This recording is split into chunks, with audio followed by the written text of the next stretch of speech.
Buenas noches, doctor. Mi nombre es Mónica Rosalía Guarachitarán y ahora voy a presentar parte del proyecto en lo que consiste los niveles de glucosa en el plantel docente de Bioquímica y Farmacia de la Universidad Franz Tamayo de esta gestión 2021. Bueno, comenzamos con la introducción, ¿no? Vamos a mencionar que la glucosa es la fuente más importante de energía para la mayoría de las células de todo el cuerpo. Esto incluye las células del cerebro, ¿no? Porque la glucosa es la parte más importante y fundamental de los carbohidratos, ya que los carbohidratos se encuentran también en frutas, cereales, pan, pastas, arroz, y a su vez se transforman rápidamente en glucosa para el cuerpo. Esto puede elevar su nivel de glucosa en sangre, ya que las hormonas también ayudan a controlar el nivel de glucosa en sangre. También mencionamos que los niveles de glucosa en sangre varían según el estado de salud de una persona, que se ha comido o que si esas personas pueden tener entre un nivel de glucosa, ¿no?, en sangre. Y las personas que tienen diabetes niveles de glucosa ligeramente más altos, ¿no?, alrededor de 80 a 180 miligramos por decilitro. Y también mencionamos que los niveles de glucosa en la sangre cambian a lo largo del día porque los niveles de azúcar en sangre están en su nivel más bajo en la primera hora de la mañana o después de un periodo de ayuno, y los niveles de azúcar en sangre aumentan después de las comidas. Y cuando pasa todo el tiempo, a medida de que uno va digiriendo los alimentos, ¿no?, los niveles son ya normales, los niveles de azúcar en sangre, porque todo esto ocurre cuando hay demasiada o poca azúcar en sangre, ¿no? También mencionamos que los rangos de azúcar en sangre para cada uno son hipoglucemia, conocido como nivel bajo de azúcar en sangre, ¿no?, que viene a dar de 70 miligramos sobre decilitro o menos, y la hiperglucemia, que se conoce como un nivel alto de azúcar en sangre, viene a ser más de 180 miligramos de decilitro, ya que los niveles encontrados de azúcar en sangre se pueden encontrar con falencias en la salud como pérdida de visión, cardiopatías.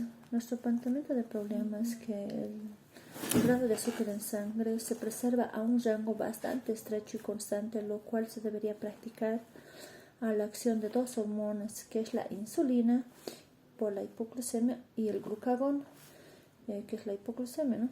Y ahí podemos ver que una vez se deshace esta homeostasis de la glucosa, gracias a la glucosa se forma lo que es la hiperglucemia, ¿no? Para esta formulación de problema nosotros dijimos cuáles son los niveles de glucosa en los docentes de la Universidad Franz Tamayo, ¿no?, de la carrera de bioquímica, ¿no? Y teníamos como justificación detectar los niveles de glucosa en el plantel docente. Los niveles de glucosa tienen la posibilidad de provocar una de las enfermedades que podría ser de diabetes mellitus, y este análisis va indagando, que tiene como objetivo indagar y examinar, ¿no?, los niveles de glucosa entre hombres y mujeres, ¿no?, de la Universidad Franz Tamayo. Y el objetivo general tenemos, para empezar, determinar los niveles de glucosa en el plantel docente de bioquímica y farmacia, ¿no?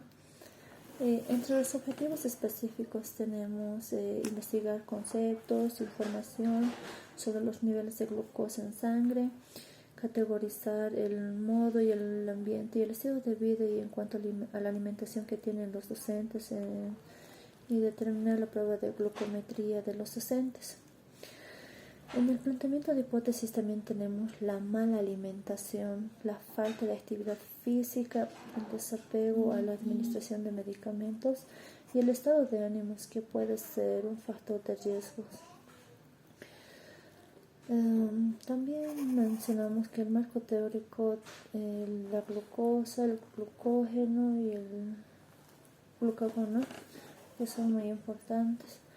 Y aquí vamos a dar énfasis a los que son hidratos de carbono también, que son los hidratos de carbono, que son glúcidos de carbohidrato, que son biomoléculas compuestas principalmente de carbono e hidrógeno, ¿no?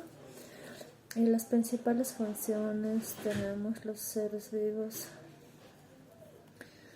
ya que los glúcidos se definen como polihidroxialdehído, ¿no? También vamos a mencionar, una parte de los glúcidos que cumplen dos papeles fundamentales en los seres vivos. Por una parte, las moléculas energéticas, ¿no?, que ayudan a la célula y a la glucosa, ¿no?, y algunos polisacáridos que tienen una importante función estructural en la pared celular, ¿no?, tanto de las células. También mencionamos a la sacarosa, que es el sacárido más importante que transportan a diferentes partes de los disacáridos. Y mencionamos a la lactosa, maltosa, celobiosa, isomaltosa y oligosacáridos y polisacáridos. También podemos mencionar los niveles de azúcar en sangre, que nunca son demasiado altos, porque la producción solo está regulada por el equilibrio preciso de insulina, que es el glucagón y otras. Pero para las personas que padecen diabetes pueden llegar a desarrollar niveles de glucosa, ¿no?, porque las concentraciones de la glucosa van de valores normales. Y también podemos decir que cómo pueden medir la glucemia, ¿no?, a través del glucómetro. Y también mencionamos que los niveles de glucosa en sangre, de glucemia, están entre la hipoglucemia, normoglucemia y la hipoglucemia, ¿no?, que son los niveles más bajos y los normales, y los más altos, ¿no?, por la hiperglucemia, ¿no? Los métodos de determinación de la glucosa son tres tipos de métodos que se usan para esta determinación, ¿no? Entre estas son: uno, el método de oxidación y reducción; segundo, método enzimático; y el tercero, método de otolodiina. En el tipo de prueba de detección de diabetes en sangre tenemos la glucosa en ayunas, prueba de glucemia capilar, hemoglobina glucosilada y la curva de tolerancia a la glucosa y la tolerancia que disminuye la glucosa, ¿no? También mencionamos los metabolismos de los glúcidos, ¿no?, ya que los glúcidos representan las principales moléculas de reserva de energía, ¿no?, ya que funcionan como reserva en los vegetales.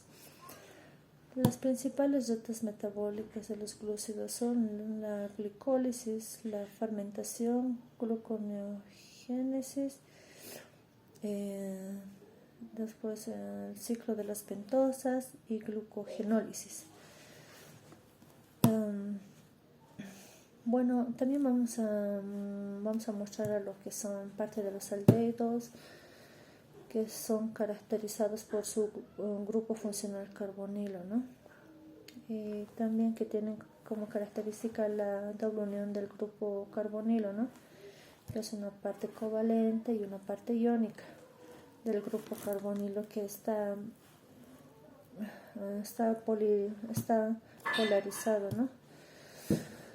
Entre los exámenes de diagnóstico vamos a dar énfasis a lo que es la resistencia a la insulina y alteraciones pancreáticas, que tenemos la prueba de glucemia capilar y la prueba de hemoglobina glicosilada. Entre estas tenemos las enfermedades con diferentes patologías, que son, por ejemplo, diabetes mellitus, diabetes de tipo 1, diabetes idiopáticas, diabetes de tipo 2. Y también mencionamos que el método de operación de variables es descriptivo, porque se describirá el método que se usó para unir la glucosa en sangre, que es la glucometría, en los docentes de la Universidad Franz de Mayo, ¿no? Y bueno, vamos a ver también lo que es la conceptualización, ¿no? Que son de determinar los niveles de glucosa en el plantel docente de nuestra universidad, Franza Mayo, y las técnicas que utilizaremos en la entrevista y el fichaje, ¿no? Entre las entrevistas tenemos las siguientes preguntas, como ser que si llevan una vida sedentaria, que si consumen alimentos variados, o que si padecen alguna enfermedad de base, o que si consumen algún tipo de alimentos antes de la prueba, o que si tienen familiares con la enfermedad de diabetes, o bueno, si padecen alguna enfermedad, ¿no? Y también mencionamos que en conclusión, en sí las personas vivan, estos tres doctores, sacamos de que no llevaban una vida sedentaria y de que si su alimentación es variada y de que no padecen ninguna enfermedad de base, y también de que sí consumen desayuno antes de la prueba, y en un 33,3% decimos que no tienen familiares que padecen alguna enfermedad de base, y en un 66% decimos que sí tienen enfermedades de base. Y entre los resultados y discusión tenemos la parte experimental, ¿no? Esta es la realización de la glucometría.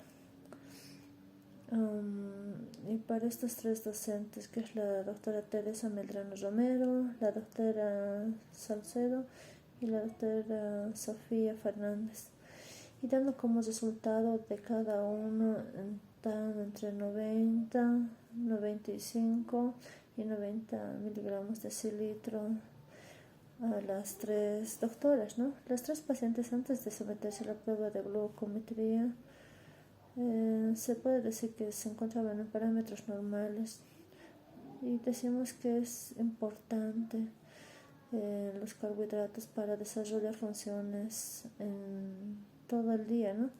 En conclusión, podemos decir que en este trabajo nosotros hemos explicado lo que son los conceptos básicos de lo que es la glucosa en sangre, lo que es el hidrato de carbono como un fundamento esencial para nuestro cuerpo humano. Y bueno, también podemos decir que la glucosa es la molécula no ionizada por 6 átomos de carbono, por tanto es una exosa. Y el consumo de todos los alimentos y bebidas que no contengan glucosa o azúcar los da lugar de manera directa o indirecta en azúcar en sangre, ¿no? Y lo que se denomina hipoglucemia, ¿no? Y bueno, los niveles de azúcar en sangre de las tres pacientes fueron inferiores a 140 decilitros, ¿no? Eso nos dicen que están en un rango saludable, ¿no? Eso sería todo. Gracias, doctor.